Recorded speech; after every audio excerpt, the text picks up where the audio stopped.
Hey guys, so today we're going to be factoring our special cases again. We're factoring our fourth type of special cases. And this is kind of a combination of the other two special cases with GCF, so like kind of a combination of all of them. As you can see, we have trinomials for all of these guys, and some of them have leading coefficients and some of them do not. So we're going to talk about that.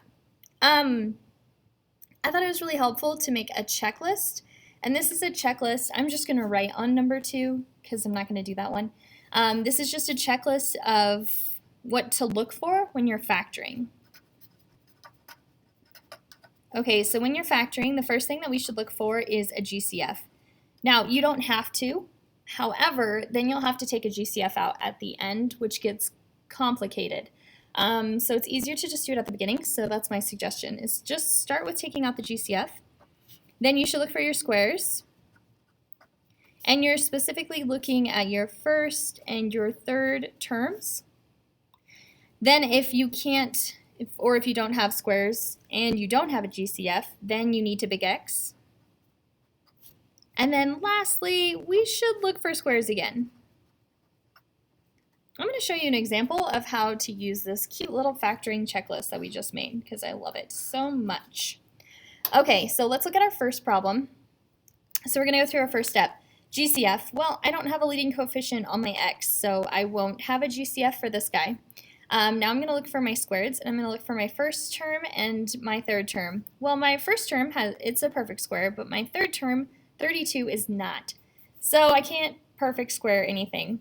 So now we're going to move on to big X. So I'm going to draw my cute little big X. Remember, the number that goes in the top is the third term, and that's what we're multiplying to find.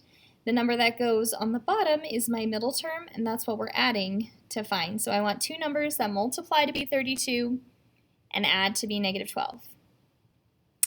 So negative 8 and negative 4 are those exact numbers. They multiply to give me positive 32, and they add to give me negative 12.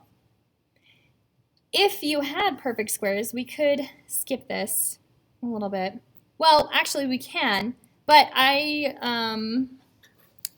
meant to say if you had a leading coefficient. And we can skip it, but I'm going to show you how to do this with the factoring by grouping, and then maybe you'll remember how to just kind of skip steps. So I'm going to show you. Okay, so what we're doing is we're replacing our second term with these two numbers that we just got, because negative 8 plus negative 4 makes negative 12. So we're just exchanging like things. So we've got x squared, x to the fourth, sorry, my bad, minus 8x squared minus 4x squared plus 32. So all I did was I took out that middle term and replaced it with two terms. Then we're going to factor by grouping. So of the first two terms, I'm going to take out the x squared. That leaves x squared minus 8. Of the second two terms, I'm going to take out a negative 4 because I want this positive to change to a negative so that my next parentheses matches. Then that leaves me with x squared minus 8. Okay, again, factor my first term and my second term with the GCF. So x squared minus 2 is our GCF here. So x squared minus, not 2, 8, I'm sorry. So that comes out, and then what we have left is x squared minus 4. So notice that the two numbers that we originally found in our big X, these guys are our answers for our factor. And that only works if your leading coefficient is 1, which ours is. So you can always skip this step. Also notice that I took the exponent of my second term as well. So it's not a fourth, it's whatever the second term's exponent is. This guy right here, this guy is special, this x squared minus 4. Notice how I keep coming back to this squared item. Well, I know that x squared is perfect square, but 8 isn't. X squared is a perfect square, and 4 is, so that means that this guy can be factored out even further. This is a difference of squares. So you do that by figuring out the square root of x squared, the first term, and that's 1x. And then the square root of 4 is 2. So when I factor this down further, I'm going to leave my x squared minus 8, And then this is going to split into 2 because it's a difference, so one's positive and one's negative, and it's just the square root of each. So it's x plus 2 times x minus 2. So we're kind of putting all of the things that we've talked about with all of our special cases together. Okay, let's do another example. Let's look at number 7. Okay, so the first thing I want to do is I want to take out my GCF. Well, I have a 4, that's my smallest number, and 4 goes into 24 and 20, so that's my GCF. So we start by taking that out. Then we have m to the 4th minus 6m squared plus 5. Okay, great. All right, so now I'm going to look for my squares. Well, m to the 4th is squared, but 5 is not. So we are going to big X. We want to multiply to get to 5, and we want to add to get negative 6. Okay, so negative 5 and negative 1. So remember, when your leading coefficient is 1, these guys will be your answer, and you take the exponent of the second term. So I can write my factored answer, 4 times m squared minus 5, and then m squared minus 1. And if you're struggling with how I got this, you can always factor, like replace the second term with those two numbers that we just got, and then factor by grouping. And you'll get there. So remember, our 8 and our 4 came from here, and they're both negative just like here. And then we got our exponent from our second term. Well, that's the same thing that happened here. We got our 5, we got our negative 1, and we got our exponent from the second term. Okay, now I'm going to look at this again. 5 is not a perfect square.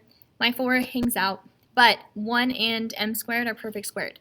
The square root of m squared is m, and the square root of 1 is 1. So I can break this guy, that's a difference of squares, down even further.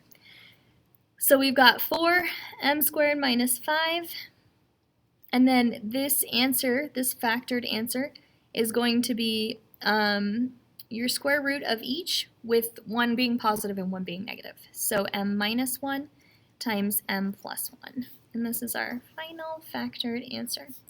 As small as it can go. It's lovely. Okay, I'm trying to think. Maybe we should do one more? I think one more. Okay, let's look at number 6. Okay, on number 6, I have a 6, an 84, and a 240. 6 is my smallest number, my smallest coefficient at the beginning. 6 can go into 84, and it can go into 240, so that's going to be my GCF. So I'm going to take that guy out. So I would start with that, and then you can always make factor trees if that's what you need to do. So m to the 4th minus 14m squared, and then 240 divided by 6 is 40. Okay, 40 is not a square root, neither is 14, neither is 1, so we are going to big X. We want to multiply to get 40, and we want to add to get negative 14. You got it, negative 10 and negative 4. Okay, again, my coefficient is 1, my leading coefficient, after I factored out my 6. So that's another thing too. If you didn't factor out the 6, you wouldn't have a leading coefficient of 1, and you would have to factor by grouping.